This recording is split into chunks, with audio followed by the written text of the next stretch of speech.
Hello everyone, welcome back to How to Daily. Today, I will show you how to hide members in a WhatsApp group.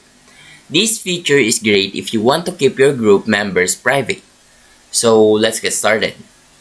First, open WhatsApp and go to the group chat where you want to hide the members. Next, tap on the group name at the top of the screen to access the group settings. This will show you various options related to your group. Scroll down and select Group Info, and here you will see all the group members listed.